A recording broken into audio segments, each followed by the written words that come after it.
হচ্ছে না, এই কারণে আমাদের অনেক সমস্যা হয়ে যাচ্ছে মাননীয় স্পিকার। আজকে এই মহান সংসদে প্রথমবারের মতো দাঁড়ানোর সৌভাগ্য অর্জন করেছি। প্রথমেই মহান আল্লাহ রাব্বুল আলামিনের কাছে শুকরিয়া আদায় করছি এবং আমার নির্বাচনী এলাকা বরিশাল ৪, মেহেন্দিগঞ্জ, হিজলা এবং কাজিরহাটের জনগণের প্রতি কৃতজ্ঞতা এবং সম্মান প্রদর্শন করছি, যারা ভোট দিয়ে আজকে আমাকে এখানে দাঁড়ানোর সুযোগ করে দিয়েছেন। মাননীয় স্পিকার, আমি গভীর শ্রদ্ধার সাথে স্মরণ করছি শহীদ রাষ্ট্রপতি জিয়াউর রহমানকে,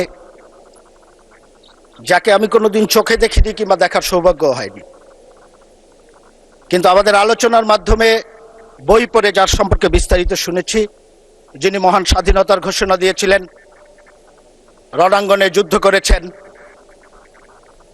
বাংলাদেশের স্বাধীনতা ছিনিয়ে এনেছিলেন, পরবর্তীতে বহুদলীয় গণতন্ত্র প্রবর্তন করেছিলেন, সংবিধানে বিসমিল্লাহির রহমানির রহিম প্রবর্তন করেছিলেন এবং বহুদলীয় গণতন্ত্রের প্রবর্তনের মাধ্যমে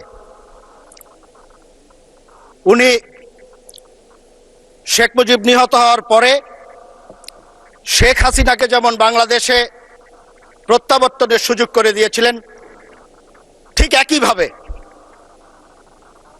স্বাধীনতা যুদ্ধে বিজয়ের পরে বাংলাদেশ জামাত ইসলামী যখন বাংলাদেশ থেকে পালিয়ে পাকিস্তানে চলে গিয়েছিলেন, তাদের সেই নেতা গোলাম আজমকেও বাংলাদেশে প্রত্যাবর্তনের সুযোগ করে দিয়েছিলেন। মাননীয় স্পিকার, আমি গভীর শ্রদ্ধার সাথে স্মরণ করছি আমাদের দেশনেত্রী বেগম খালেদা জিয়াকে, যিনি বাংলাদেশের গণতন্ত্র প্রতিষ্ঠার আন্দোলনে আপসহীনভাবে নেতৃত্ব দিয়েছিলেন। আমাদের নেতা ছিলেন, আমাদের মা ছিলেন, আমাদের শিক্ষক ছিলেন। আমরা তার কাছ থেকে যে যতটুকু শিখেছি, সেই শিক্ষাটুকু যদি আমরা কাজে লাগাতে পারি, তাহলে বাকি জীবন আমরা রাজনৈতিকভাবে সফলভাবে কাটাতে পারবো বলে আমি ব্যক্তিগতভাবে বিশ্বাস করি। ধন্যবাদ জানাচ্ছি মাননীয় প্রধানমন্ত্রীকে, যিনি তার দূরদর্শী নেতৃত্বের মাধ্যমে বাংলাদেশে স্বৈরাচার বিরোধী যে লম্বা সময়ের আন্দোলন, সেই আন্দোলনকে নেতৃত্ব দিয়েছেন এবং অত্যন্ত বিচক্ষণতার সাথে অতীতের সব জঞ্জালগুলো এড়িয়ে সামনের দিকে বাংলাদেশকে নেতৃত্ব দিয়ে যাচ্ছেন। আমি কৃতজ্ঞতা প্রকাশ করছি এবং গভীর শ্রদ্ধার সাথে স্মরণ করছি ৭১-এর মুক্তিযুদ্ধের বীর শহীদদেরকে এবং জুলাই আন্দোলনের যারা শহীদ হয়েছেন, যারা জুলাই আন্দোলনে আহত হয়েছেন, যারা পঙ্গুত্ব বরণ করেছেন এবং যারা জুলাই যুদ্ধে অংশগ্রহণ করেছেন, তাদের সবার প্রতি আমি শ্রদ্ধা জানাচ্ছি। মাননীয় স্পিকার, আমরা নতুন সংসদে এসেছি, আমাদের অনেক সদস্যই নতুন করে সংসদে এসেছেন।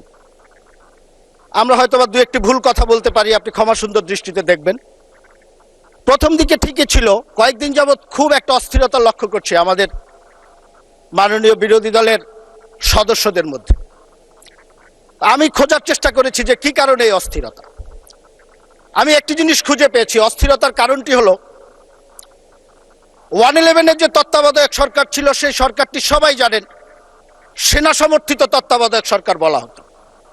আর গত 18 মাস যে সরকারটি ছিল, সেই সরকারটিকে কিন্তু এই যে আমাদের আজকের যারা বিরোধী দলীয় নেতৃবৃন্দ আছে, সেই জামাত ইসলাম এবং এনসিপি সমর্থিত সরকার হিসাবে সবাই সেই সরকারটিকে অভিহিত করেছে। আজকে মাননীয় স্পিকার, আমি আপনার প্রোটেকশন চাচ্ছি। আজকে কথা বলতে দিতে হবে। মাননীয় স্পিকার, কথা বলতে দিতে হবে। মাননীয় সদস্যবৃন্দ, মাননীয় speaker, order in the house.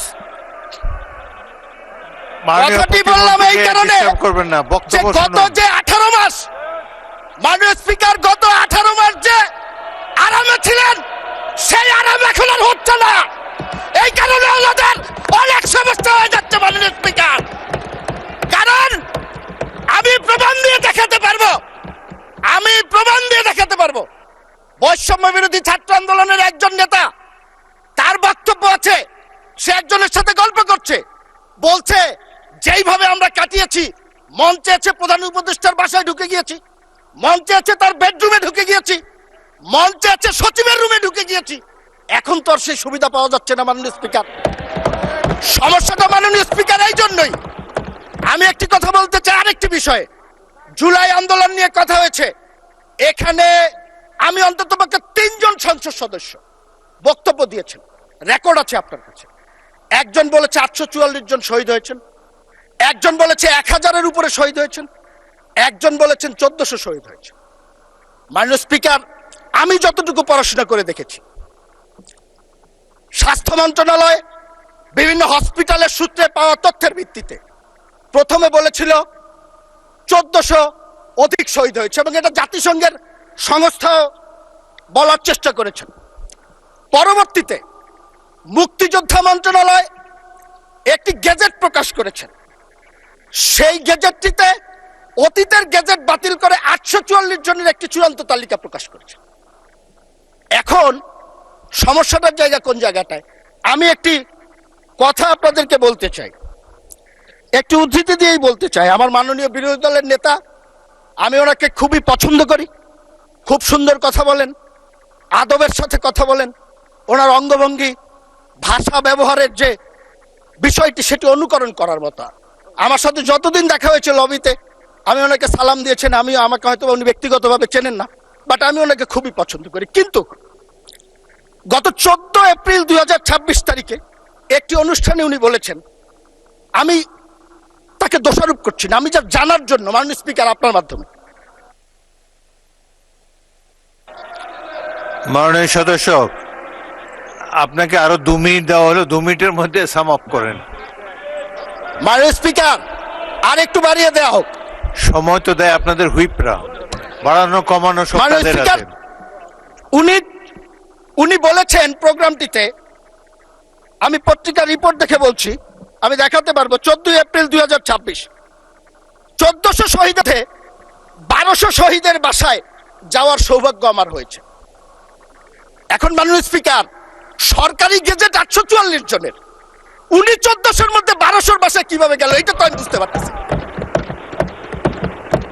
এখন আমরা সংখ্যাটা জানতে চাই। উনি যদি যেয়ে থাকেন কোনো আপত্তি নেই, আলহামদুলিল্লাহ, কিন্তু আমরা প্রকৃত সংখ্যাটা জানতে চাই।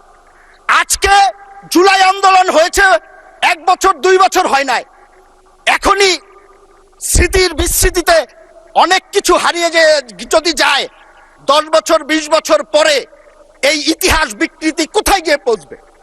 মুক্তিযুদ্ধকে নিয়ে যে ধরনের একটি ব্যবসা, এই মুক্তিযুদ্ধের চেতনা নিয়ে যে ব্যবসা আমরা দেখেছি গত 54 বছর, আমরা চাই না এই প্রজন্মের যারা আছি এই জুলাইকে কেন্দ্র করে নতুন করে ব্যবসা শুরু হোক। এই ব্যবসা বন্ধ করার জন্য প্রকৃত ইতিহাস, কতজন শহীদ হয়েছে, তাদের রাজনৈতিক পরিচয় কি আমরা জানতে চাই। আমরা তো রাজনৈতিক পরিচয়ের কথা বলেছি, এবং উনি আরেকটি কথা বলেছেন, আমার মাননীয় বিরোধী দলীয় নেতা, শহীদরা সবাই শিক্ষিত ছাত্র বা রাজনীতিবিদ নয়, তারা খেটে খাওয়া মানুষ, সাধারণ মানুষ। ভালো কথা,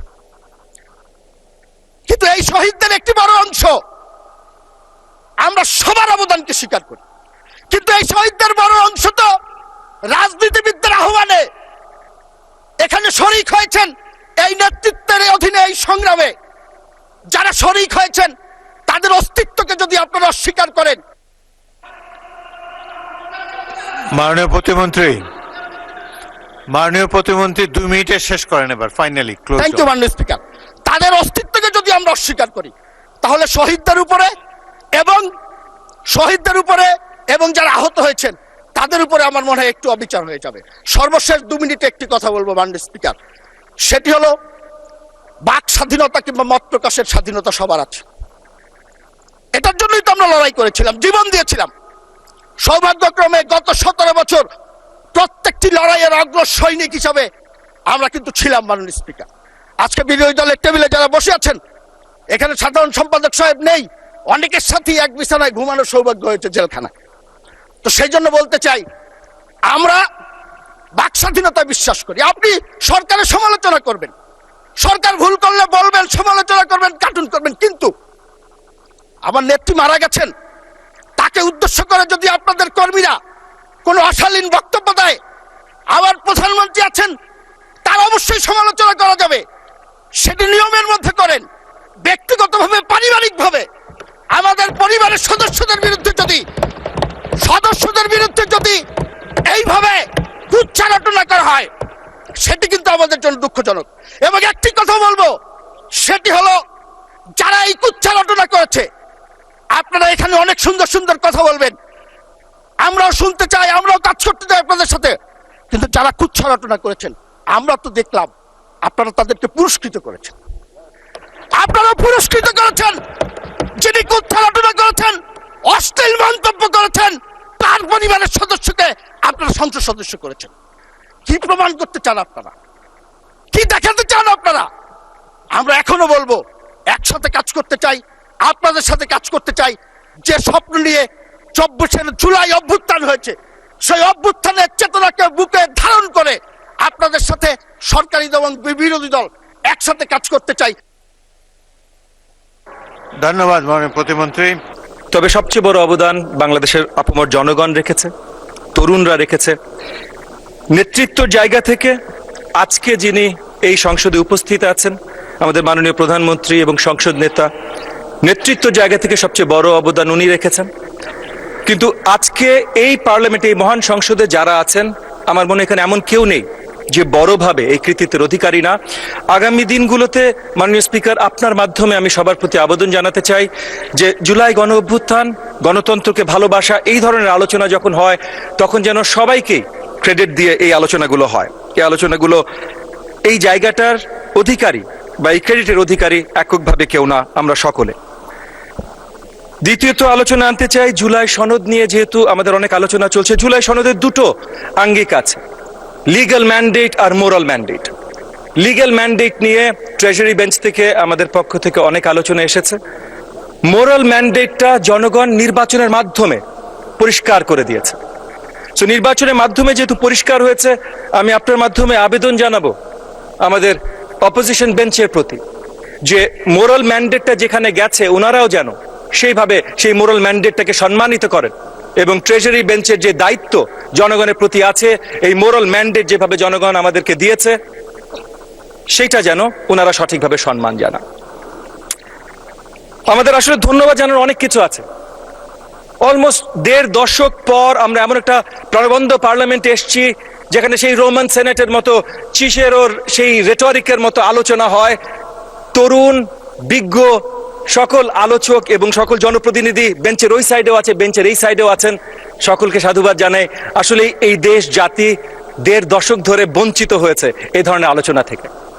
এরকম রেটরিক যেমন দরকার, আবার একটা জিনিস বারবার ভুলে গেলে চলবে না। আমাদের মাননীয় প্রধানমন্ত্রী, সংসদ নেতা যেটা আমাদেরকে বলেছেন, জানিয়েছেন, শিখিয়েছেন, এবং আগামী দিনগুলোতে আমরা কন্টিনিউয়াস প্র্যাকটিস করছি এবং করব, সবার আগে বাংলাদেশ।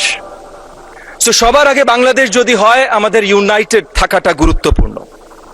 চিচেরো যেমন ছিলেন বিশ্ববিখ্যাত 2000 বছর আগের হলেও সেনেটর, তেমন 200 বছর আগে রেডমন্ড বার্গ ছিলেন একজন অত্যন্ত পপুলার পার্লামেন্টেরিয়ান।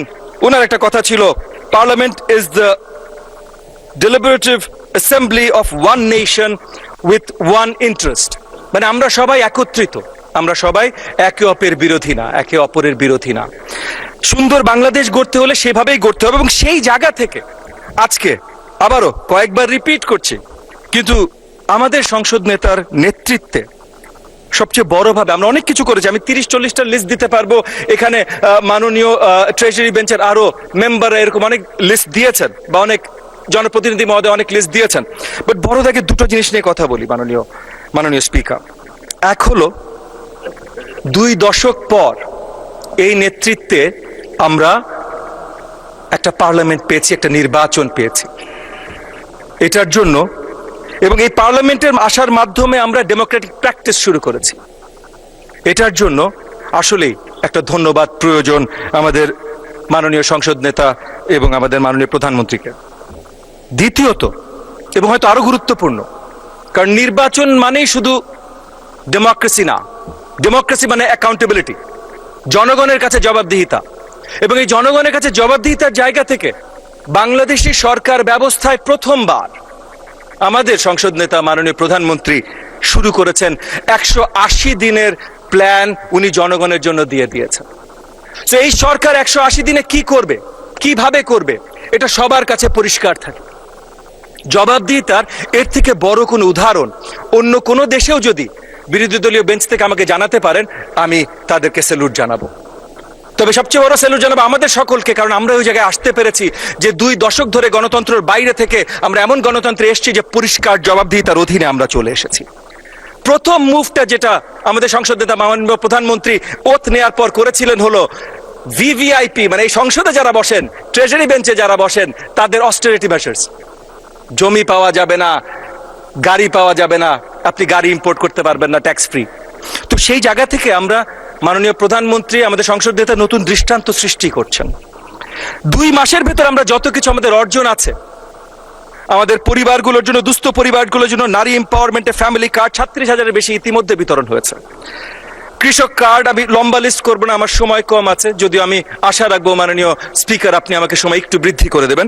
তবে যেই জায়গায় আমি আছি, শিক্ষাঙ্গনের দায়িত্বে, প্রাথমিক শিক্ষার দায়িত্বে, প্রাথমিক শিক্ষা যেন আগামী দিনে বাংলাদেশকে অনুকরণ করার মতো হয়, বাংলাদেশকে যেন অন্য কাউকে অনুকরণ করতে না হয়, সেই ব্যবস্থা শুরু করিয়েছেন আমাদের সংসদ নেতা মাননীয় প্রধানমন্ত্রী। প্রথমত আমরা একটা ভিশনের মধ্যে এসেছি যে এডুকেশনের প্রত্যেকটা পর্যায়ে আমাদের career orientation and skill orientation থাকবে, যেন আগামী দিনগুলোতে আমাদের কোনো শিক্ষার্থী চাকরির জন্য এই দিক ওই দিকে, এই দরজা না ঘুরে, তাদের জন্য যেন চাকরি তৈরি থাকে, সেটা দেশে হোক আর দেশের বাইরে হোক।